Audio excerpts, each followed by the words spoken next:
Hello, everyone's Forest Focus as it's take 8 for Ange Postecoglou on Saturday. Can Nottingham Forest get the win he, they and all of us badly need against Chelsea?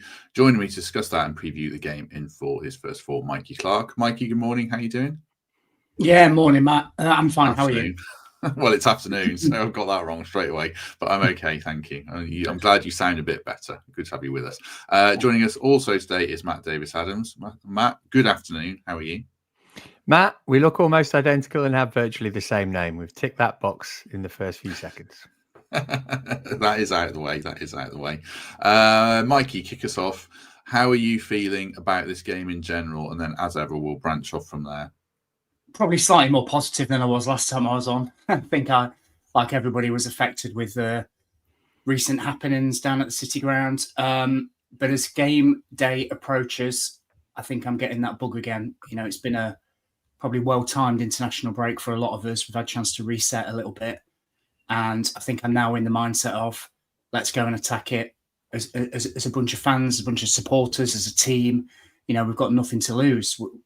We've not won for a while. I can't remember what the winning song is that they play at the end of the City Ground. It seems so long.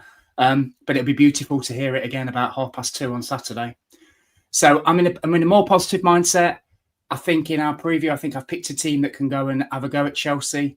And I just hope that we all go there on Saturday and roar the lads onto a victory, because by God, don't we need one? I can't recall when you were last on, Matt, if you've been on at any point under the tenure of Ange, but how are you feeling about it more generally of what we're witnessing at the moment?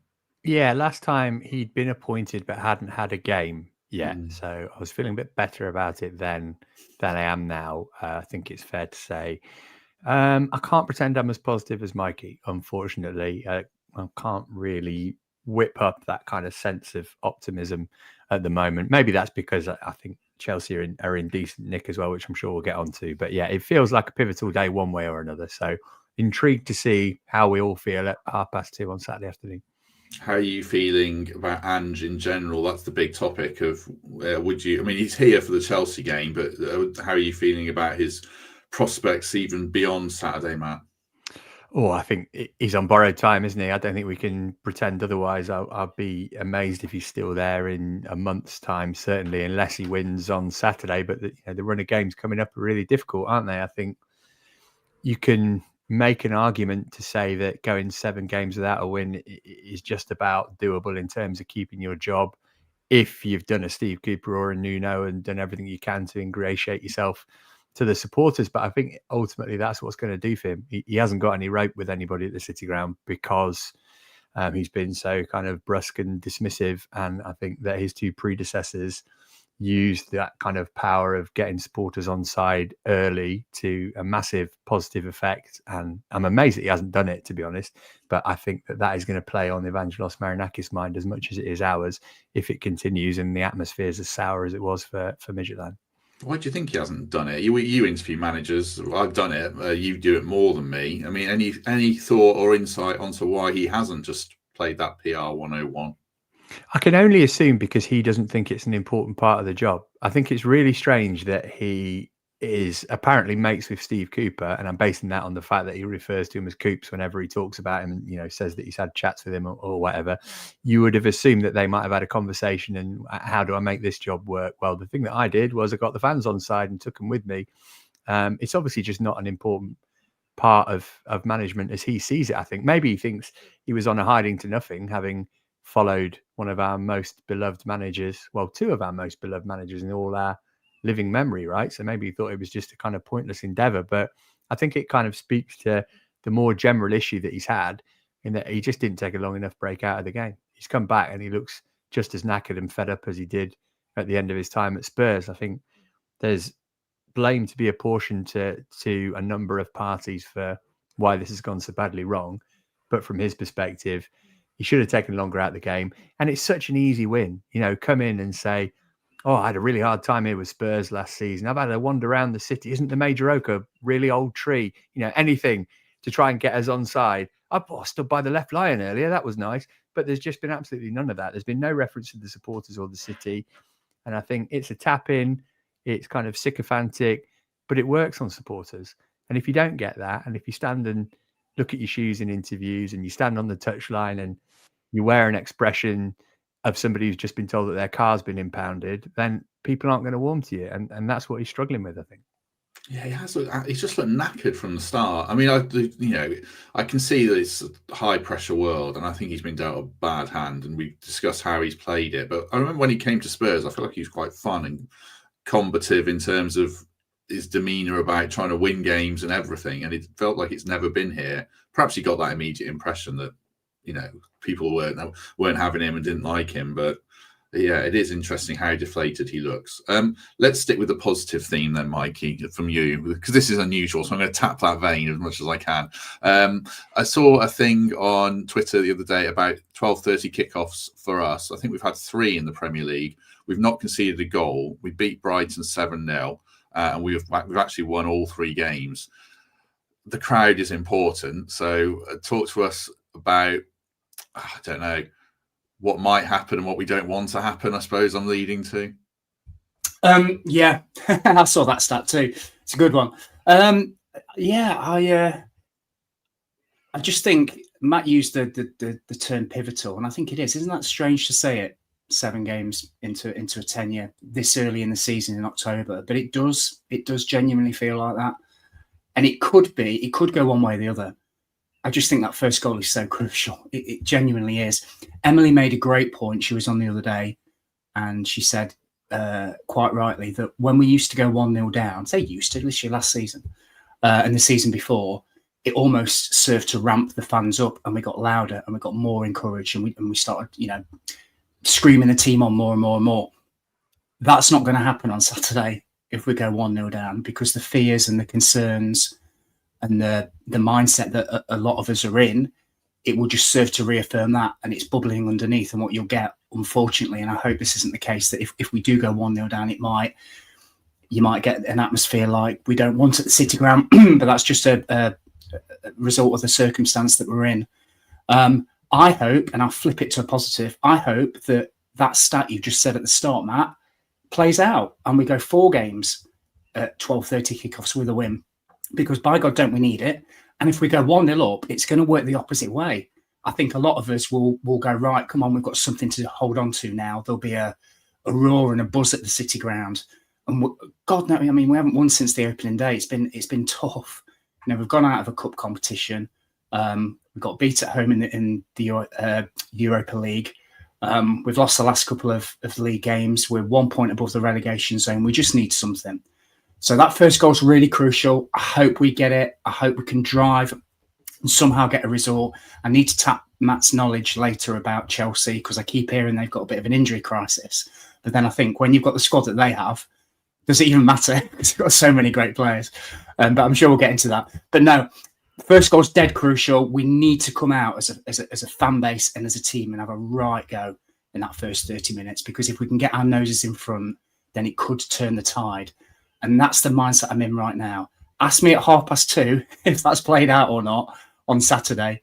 And I really hope it has. And then I really hope we kick on from there, because I do not like to see people lose their jobs or sacked or more turmoil, 2 or 3 managers in a month. It's not right.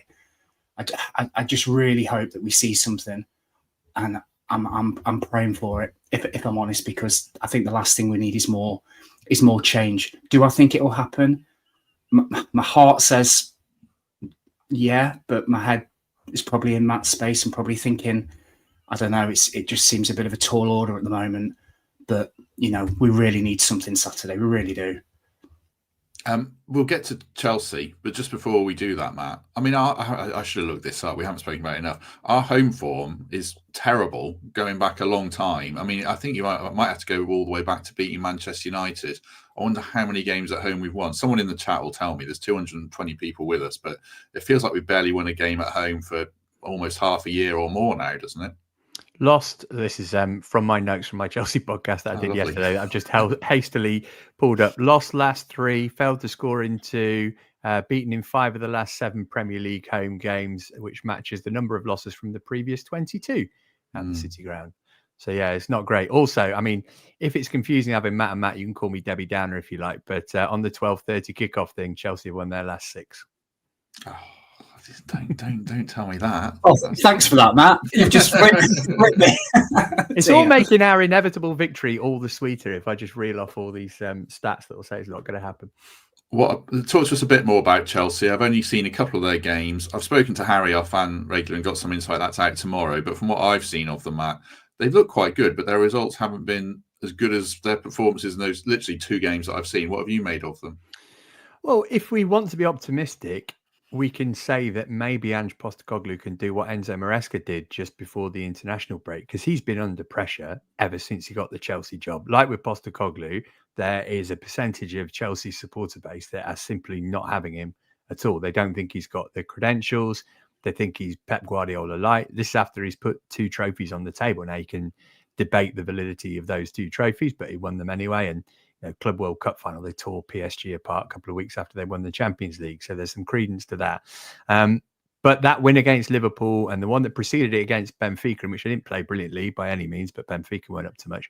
But that win against Liverpool totally shifted the momentum around. And I also think it changed a bit of opinion on Maresca because he was in the crowd, running down the touchline, Mourinho-esque when they scored the winner. And people liked that. And people thought, because he's not particularly made a big song and dance about trying to ingratiate himself with the Chelsea supporters, but that was a kind of natural thing that happened, which made people warm to him a little more.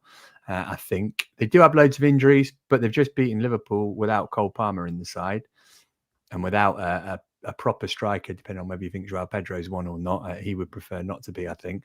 So yeah, things are changing. They've got a bit of momentum behind them. Got a win in the Champions League after getting a bit of a paddling from Bayern Munich in the first game. So I think they come into this in pretty optimistic mood, to be honest. The ambition for the season is to finish in the top 4 and ideally win another trophy. And they're sort of on course for that. I think they're a long way off being able to challenge for the title. And they are showing signs of fatigue from the Club World Cup. But generally, they're pretty pleased with how things have gone because of those couple of wins they got before the break, which came after a sticky spell where they really struggled against Brentford straight after the international break and pre a Champions League game, which is obviously the same as this. That Man United game they lost where they had the ludicrous red card and Maresca lost his head with the crazy substitutions and then a home defeat against Brighton. So yeah, massive that they come into it having won 3 of 4 rather than no wins in 5 as it would have been. As James points out, Maresca's banned. He got sent off in that Liverpool game, didn't he? Does that have any impact? And who would call the shots on the touchline, if anyone now? It'll be Willy Caballero, I think. Oh, yeah. So, I mean, looks just like Maresca, so not much difference from that point. But Maresca is one of those who kicks every ball. We did discuss this on my on the Chelsea podcast I host for The Athletic yesterday with Sam Parkin, who's an ex-player. And he was one of those who said he absolutely hated it when managers were just screaming at them all the time during the game. He preferred a bit of basic instruction, then let you get on with it. But that obviously depends on the individual player. I mean, he'll have a better view, won't he? It'll be sat, I imagine, back of the Peter Taylor stand in the press box, watching on, earbud in, talking to Caballero, and maybe he'll sort of prefer that view. But I don't think it'll impact things massively. I think he's more going to be, as Steve said in the comments, he's going to be saying, whether I'm on the touchline or not, we start quick here, try and rattle them, turn the crowd, and then we'll have an easy afternoon. Well, he'll be watching over Marinakis' shoulder on a TV. That was something else I said as well. You want to be away from where any potential shards of monitor glass can fly at you from the big man's throne. So yeah, he needs to plan his seat carefully. Excellent. Absolutely. Right. We'll get predicted 11 off Matt shortly, and then we'll get into our 11s. But as we've been discussing, it is the 12:30 kickoff is on TNT Sports, so you can watch it live at the NAB. If you don't have a ticket for the game, it's on the big screen, indoors and outdoors. I think Fothers has got the build up. I think he's been sunning himself all week. I assume he's back for it. So head down to the NAB. And enjoy the build up there. And then afterwards, DJ set from Sainsbury, and they are showing Fulham v Arsenal as well to enjoy that. Right, predicted 11, Matt. Now, Harry's already done one, so I want to see if yours is different, if I can remember it. But what's your predicted 11? All right, there is a big caveat on this in that predicting Maresca is a bit like predicting Guardiola. It's quite difficult. Sanchez will be in goal. He's actually a really good shot stopper, but he's prone to making crazy decisions. His distribution's either brilliant or atrocious. There's absolutely no in between. Would expect Reece James to play at right back, though obviously he didn't go away with England. And there is an issue in midfield as well, which I'll mention, which could see him move there. Centre-back's interesting. I've gone for Tosin and Chalobah. Chalobah's back off suspension. Tosin was injured before the break. Fofana's been out, concussion protocol as well, so he could come in there. It was a Champong and Badiashile against Liverpool. Maresca always talks about how much he loves a Champong and then hardly plays him, so I wouldn't expect him to keep his place, even though he was pretty good. Cucurella left back is first pick every week. Coming into midfield, absolutely excellent player. Pantomime villain, yes, but he's also really, really good fullback. Caicedo hasn't been away with Ecuador. He was suspended for one of their games, so he will definitely play, and fascinated to see him up against Elliot Anderson, because I think they're the two best midfielders of their type in the league by quite a way. And then it's whether Enzo Fernandez goes alongside him. He came back from Argentina duty early with an injury. So Maresca hasn't done his pre-match presser yet, so we don't know whether he's fit or not. I would imagine that he'll start. If not, it'll be Romeo Lavia, but he's made of biscuits, so it's quite difficult to get him in from the start and have him finish a game. He hasn't actually played 90 minutes for Chelsea yet. Andre Santos would be the other option. He's also an injury doubt. I'm sure he'd be up for playing against Forest, given how terribly his loan spell went. And then I reckon it'll be Pedro Neto on the right. He's a stick-on as well at the moment. Lightning quick, not great in terms of goal output, but he's a real pest. Number 10 position is the issue. He did play Fernandez there against Liverpool and put Malagusto alongside Caicedo. I think he might go for Buonanotte here, partly with an eye on Champions League in midweek, partly because Buonanotte's looked all right. Obviously scored the goal that crushed all of our dreams essentially a couple of months ago. And then Estevao might play on the left. It could be Jamie Gittins, it could be Garnacho, but I think you have to put Estevao in from the off, given what he's just done against Liverpool. He also scored for Brazil over the break. And then up front is João Pedro, because there's literally nobody else, but he hasn't scored in 6, so he's not in good form. Gosh, that's not the same as Harry's team, which probably shows that it's difficult. But again, mine and Harry's will both be different to what it is, because Maresca always pulls at least one surprise. He does. Alan, that's why we're even talking about Chelsea. It's a Forest podcast. It's because we're playing Chelsea, Alan. That's why we're talking about Chelsea. Right, let's go. So let's talk about Forest for Alan and everyone else who's watching. 250 people. Do hit like, as I always say. Let's go into some lineups then that we have picked, starting with, I think this is Mikey's, which I shall read out. I'll caveat all this by saying Ange's press conference. It's normally today, but I haven't seen it listed.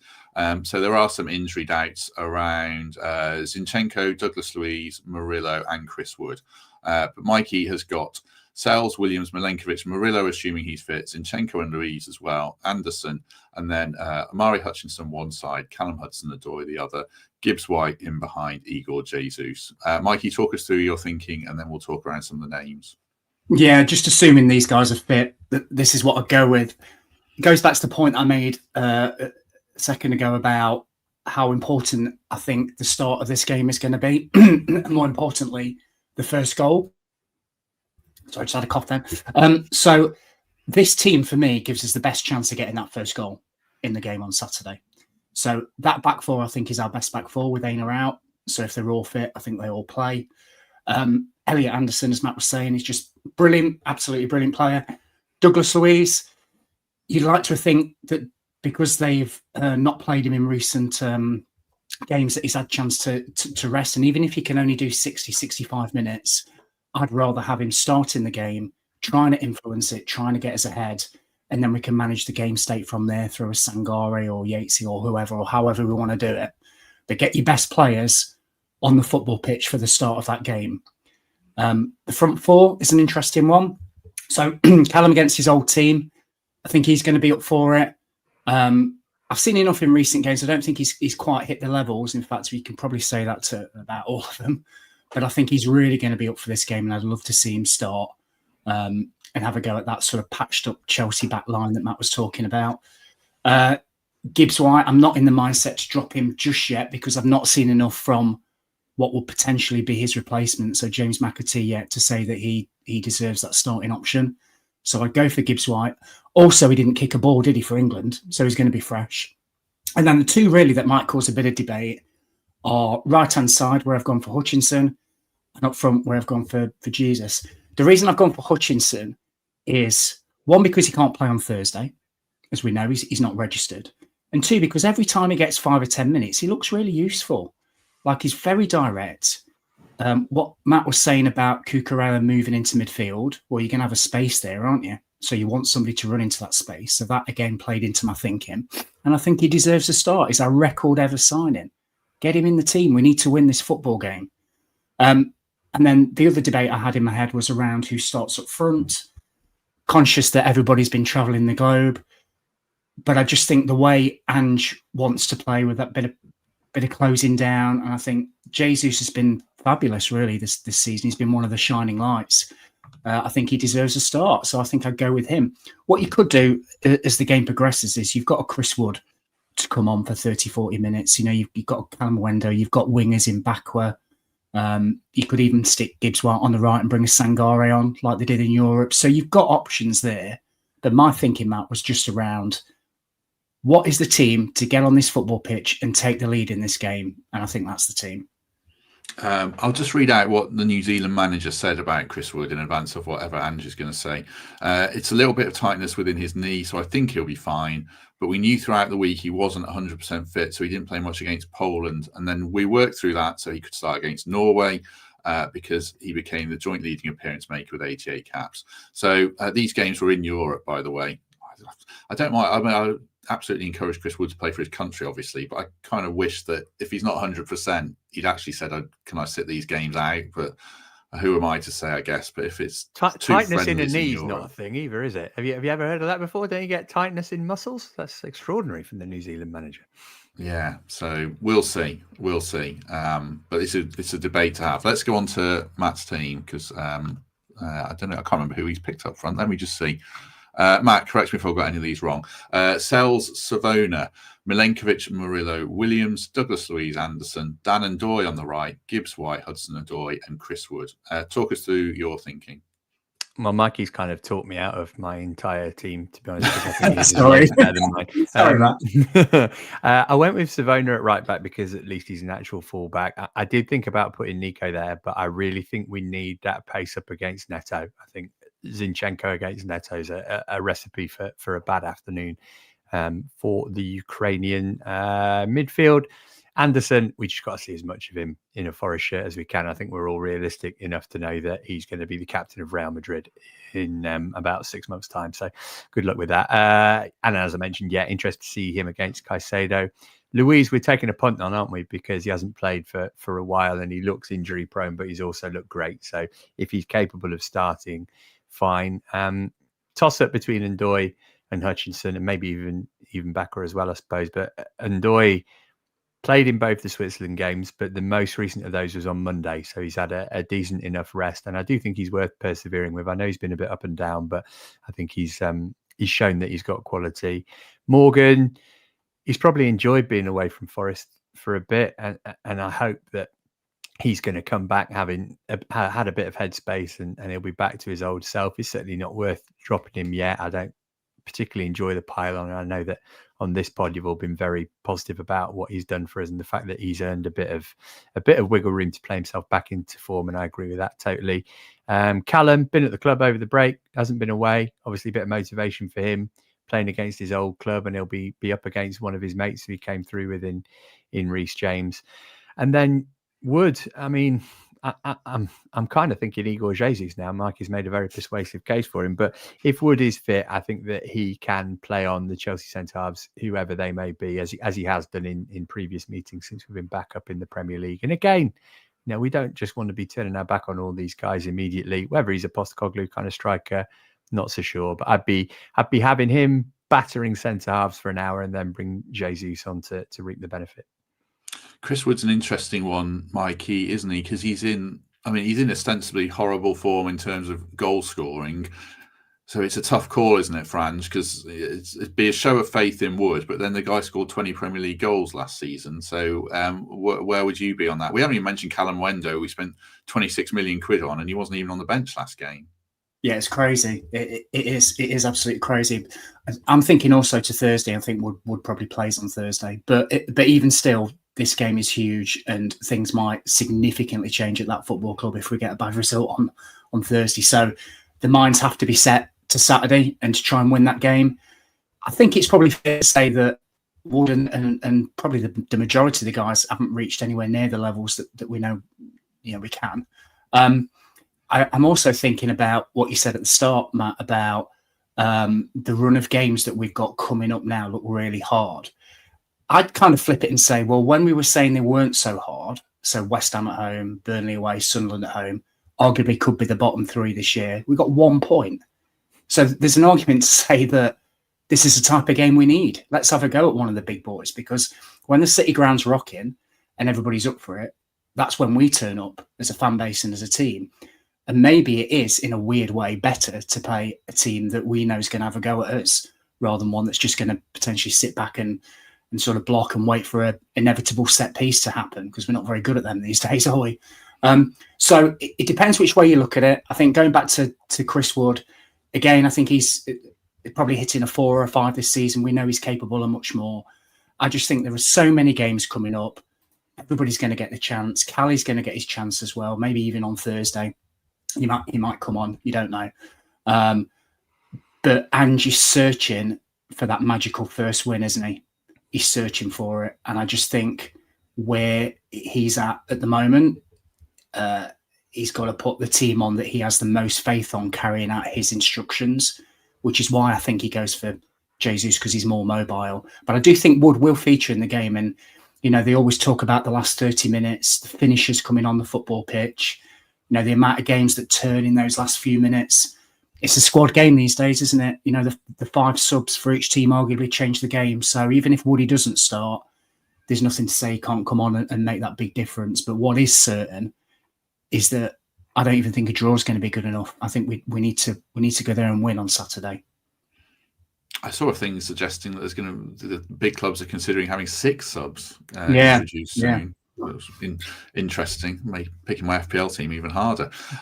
Is this a case, Matt, that Mikey's talked about Thursday there, quite rightly, because it's a game for us, but in terms of Ange himself, does he not just have to pick whatever he thinks is the best team for this game and not even think about Thursday? Because if he loses this, then he might well be out of a job. Yeah, the Europa League is the luxury for us this season that we were all looking forward to and planning on enjoying and hoping to do well in. But the Premier League's the bread and butter, and we absolutely can't get relegated. So it's far more important to put points on the board in the league for the club, never mind the manager. But yeah, it's definitely big for him because he's going on a game by game basis, isn't he? The name of his potential successor has been put out there, not just that they are looking at maybe removing him, but they've got the guy in place ready to go. So yeah, he can't be thinking about Thursday. He doesn't have that kind of breathing room. Just one other option then. Someone in the chat mentioned, I think it was James, I really worry about the Zinchenko position, so I've just stuck Jair Cunha here because I also worry about Savona, to be honest, when I see him. But he was okay against Newcastle. But Mikey, do you see anything did you see anything at Newcastle in Jair Cunha to suggest that he could be an option even as a right back, or is that just square pegs round holes and it wouldn't be right? Yeah, he was one of the shining lights, actually. I thought he did really well. And I feel like I might have missed a trick because, there's pros and cons about playing a Zinchenko in left back because he plays in midfield, and Pedro Neto, as Matt says, frightened me to death. That could be an area. But if we do go with 2 more orthodox fullbacks, then I'd probably plump for Jair Cunha probably over Savona, if I'm honest, because I think he did enough. Away at Newcastle, he looks calm, composed. He is a centre-back. But I don't think he disgraced himself when I've seen him in pre-season either play fullback, and he's also very tall, and we're struggling with set pieces at the moment. So that I wouldn't be averse to that. I think he'll be on the bench either way, Jair Cunha, and I think he's one certainly for the future. One thing I have noticed as well is all 3 of our lineups, and this is really interesting. Other than the fullback position. And I don't think either of us would have picked Cunha, Savona or Zinchenko if Aina was fit. So if Aina's fit, other than the fullback position, so other than Douglas Luiz, it's pretty much last season's team, isn't it? if you're being honest. So there's a debate about the striking lineup, but if you think of the players we bought, so Hutchinson, I made a case for him, James McAtee, a couple of the strikers, one didn't even get on the bench, Bakwa, you can name a few more. None of them have really forced the way in, have they? So we're reverting back to last season's team. And I think that probably says a lot, rightly or wrongly, about how we think we're going to get a result out of this game. I just thought that was really, really interesting. We spent 200 million quid. And yet we're only talking really about Douglas Luiz, and we're not even sure he's going to play. So I don't know, maybe there's another debate to be had about recruitment. I take it that, I get it that people take a while to settle in. I absolutely understand that. But at this point in the season where we're desperate for a result, we're all saying, let's pick the players that we know all about. Your Morgan Gibbs-White, Chris Wood, Elliot Anderson, Murillo on one leg, Matt Sells, Nico Williams. It's all the players that we have that tried and trusted belief in. So a lot of pressure on their shoulders, but also pressure on these new guys to show why we paid the amount of money for him. I want to see James McAtee come on and make a difference. I want to see Bakwa come on and beat a man. Do you know what I mean? We need that sort of spark, and I think everybody just needs to step up. I just thought that was really interesting. But going back to your question, Matt, Shaikunyi, yeah, he's good. I like him. Round the houses, as always. Who are you picking, Matt, if Douglas Luiz is out? That's an interesting one that reverts back to old arguments. I think it's probably Sangare, isn't it? I don't think he's been too bad this season. In fact, I think he's been pretty decent.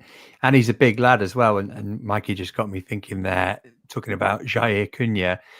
Chelsea haven't been good away from home. It's worth pointing that out. Definitely only won 3 of the last 14 in the league. But they've scored 8 goals on the road in the league this season. Half of them have come from corners.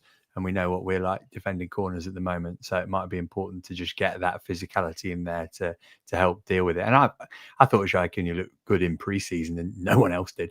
And he's looked pretty good in the limited minutes that we've seen him competitively as well. I'm pleased they didn't loan him out. I think we're probably going to see more of him as the season goes on. Same question, Mikey, because it's always the age-old debate about midfield. Who would you play if Luiz is out? Interesting, isn't it? Who would I play? I'll tell you what I'd do. I'd probably plump for Sangare, but then I'd change my right winger.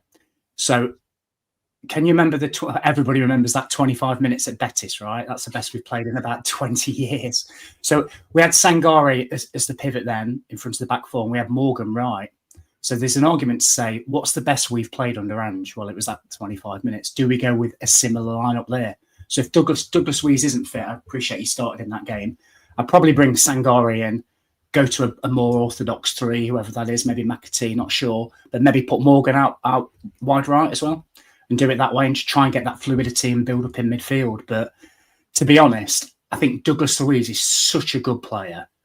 I think he's an elite footballer. I think we're very lucky to have him. And even if he can just do 55, 60 minutes, I think you've got to find a way to get him on the pitch, because I think there's a big drop-off regardless of the options that we have. And I'm not a big Sangare fan, by the way, but I will agree with Matt. I think he's done all right this season. He's not one of them, I think, that's really struggled. I think he's been okay. So I probably would go for him.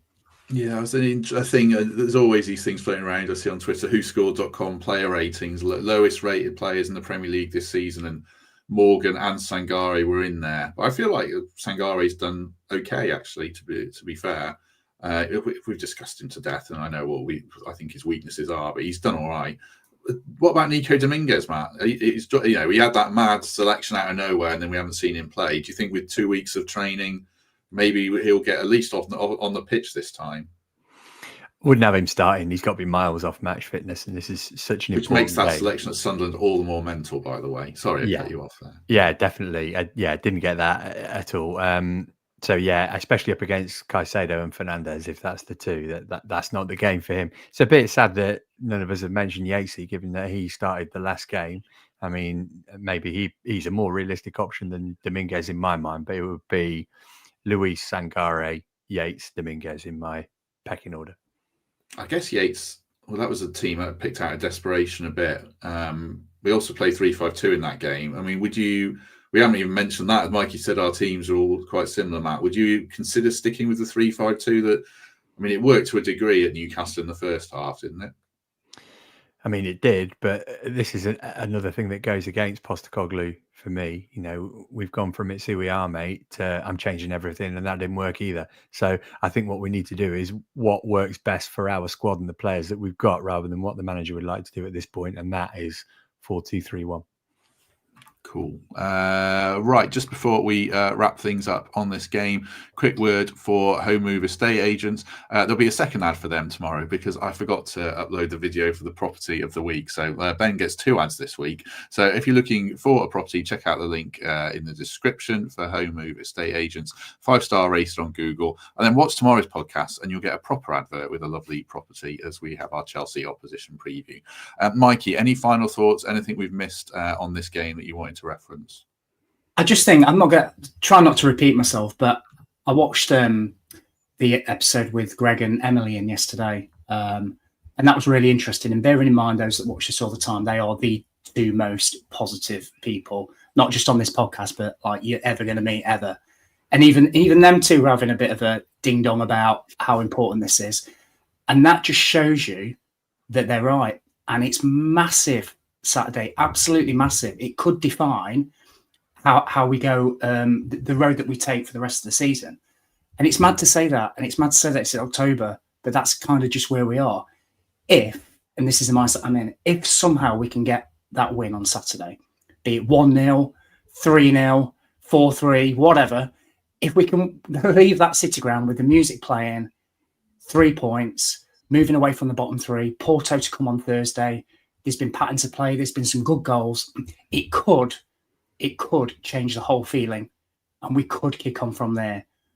My worry is that doesn't happen and it literally flips the opposite way. But all I would say is the things that we can control as supporters is, even if you've got a horrible sore throat like me, get down there, scream them on, support them, do whatever you can. And if we do go 1-0 down, just please try your best to get all that energy, but use it in a positive and constructive way, and see if we can do what we used to do, which is when we go 1-0 down, we get louder and we get more vociferous, and the players respond to it. Because if we go 1-0 down and we win 2-1, it could be down to us. It could be down to us pushing them on and cheering, and just a level of intensity that's going to come from the stands needs to match what's going to be on the pitch. So my only thought would be, it feels like a bit of a last stand. I hope it isn't, because the alternatives don't fill me with too much optimism, if I'm honest. But we can cross that bridge when we come to it. Let's just all go down there, support them, get them over the line. And if any players watch this, if they do, just show us what you're about, because you're better than what we've seen, and we know you are. And we've bought into it, and you've been phenomenal the last few seasons. So let's just all go down there as a city and as a team and show the watching millions on TNT or wherever it's on, that we can win another 12 game, and we can make it 4 in a row, and we can turn our season around and then have a go at Porto. So that's the mindset I'm in. Hopefully when I'm on next week, we'll be talking about how this actually happened and we're up and running and we can be positive, and we're not talking about the alternative, which I think we all know what that is. But thank you for having me on today, and sorry about the sore throat. No, it's fine. We'll probably carry on for another. I always say we'll wrap things up. We do another 10 minutes. I'm fine for that. I've thought of another couple of questions anyway, so probably will. Matt, what kind of result buys Ange more time and eases the pressure? Does it have to be a win, or is a creditable draw enough, or even a good performance in defeat, or is that the ship long since sailed?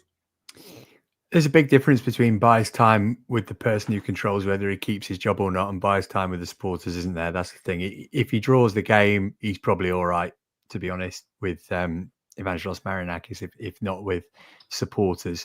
If he loses it and loses badly, it becomes difficult for him. But just to piggyback on what Mikey said, the difference between us in the last few years and lots of other clubs, and I'd put Chelsea in this category because they are a tourist hotspot because of where the ground is based. We have supporters, other teams have fans, and supporters get behind the team. We can leave the manager aside.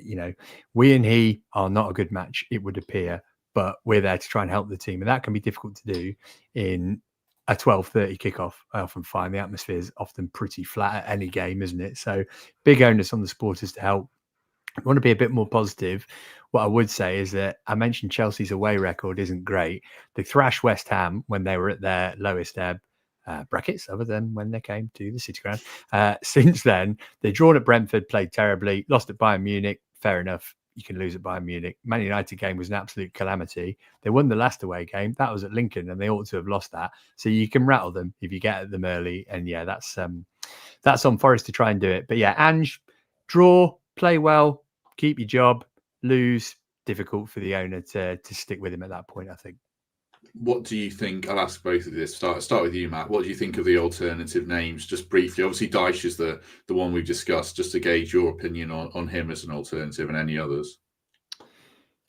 I mean, I said this on a different podcast earlier in the week, but the worst thing about Dyche is that it doesn't even feel like a bad idea at this point, and that tells me that we've fallen quite a long way. But what are we looking for from him?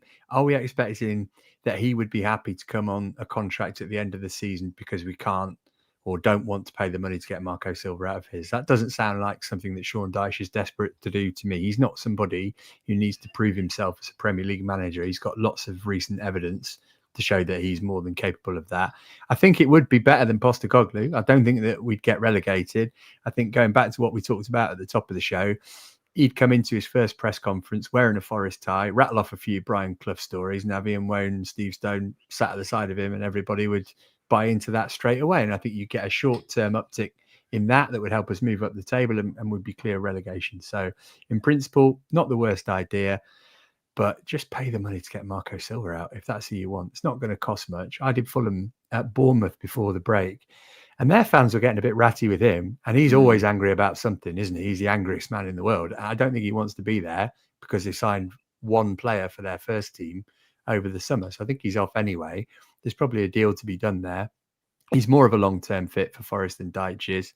If you say to Dyche, we'll have you till the end of the season, he could basically write his own contract then. You're going to have to give him a massive bonus for keeping us up, or you're going to have to give him a 2-3 year deal and pay him off. So yeah, none of it is ideal, but Dyche should be the preference to somebody who doesn't know the Premier League, or to Rafael Benitez, who hasn't been relevant in football in more than 10 years.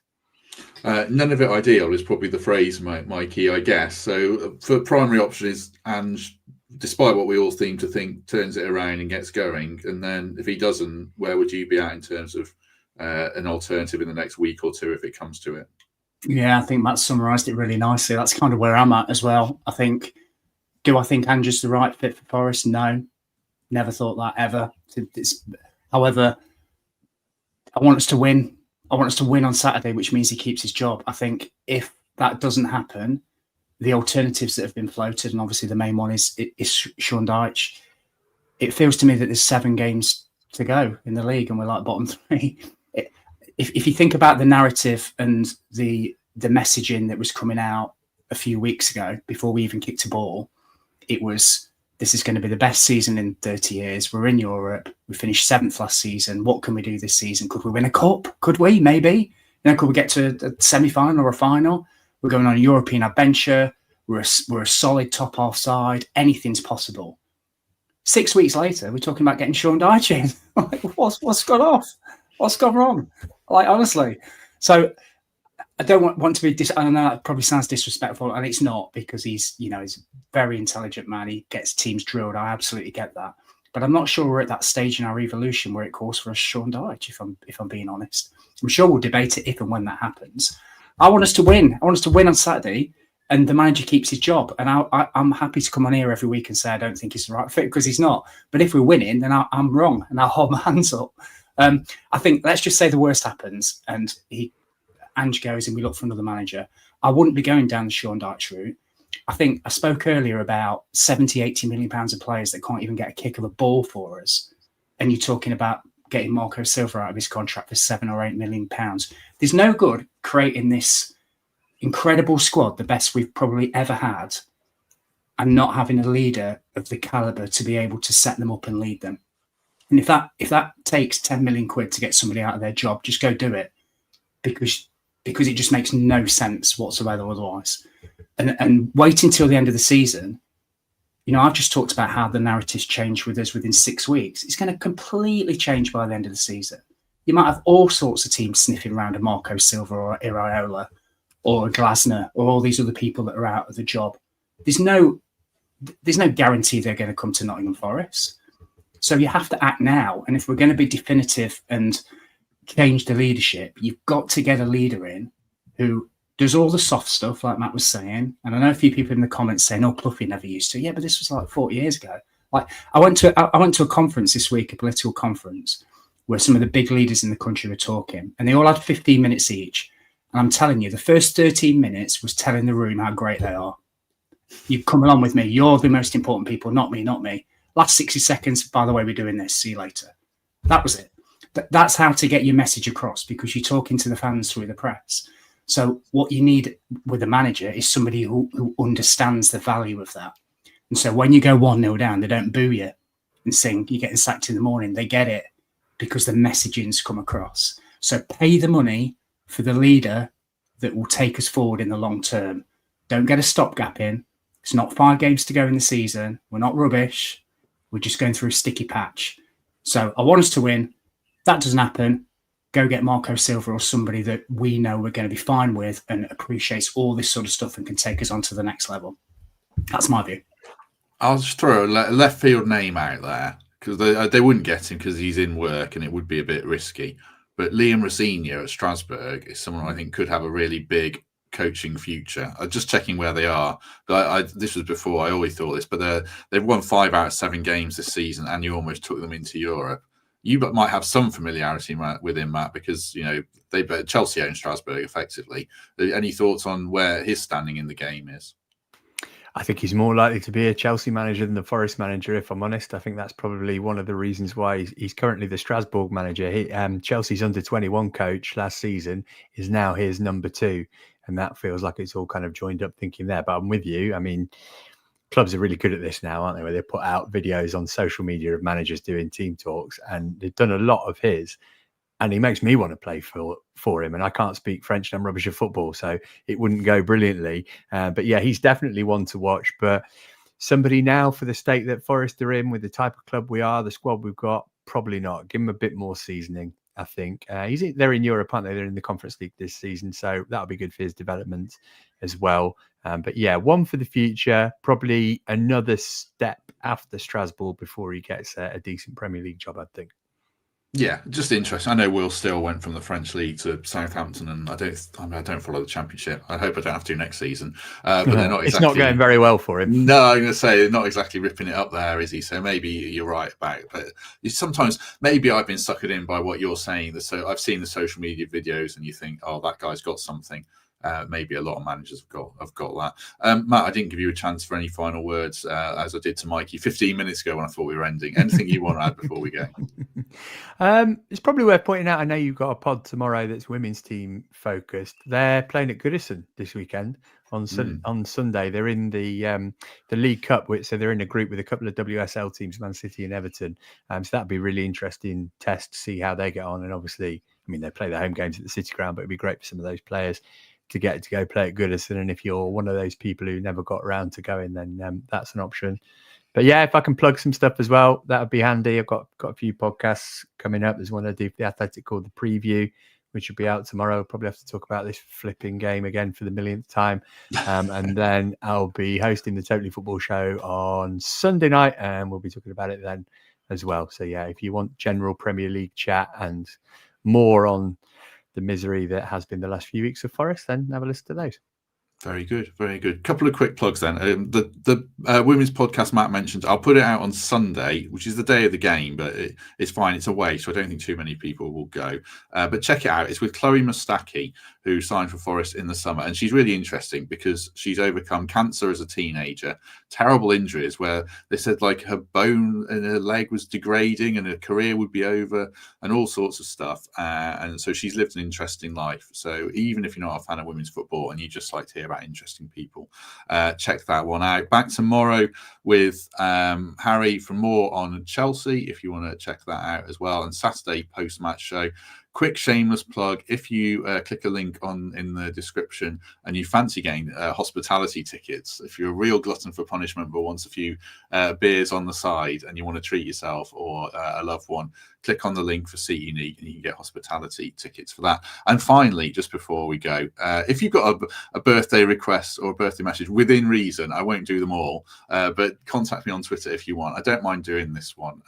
Happy birthday, Erin Mowat Oldham, age 11. Your dad Steve got in touch, so hopefully he's not too embarrassing a dad yet, but wanted us to wish you happy birthday, Erin. So there you go. Happy birthday to you.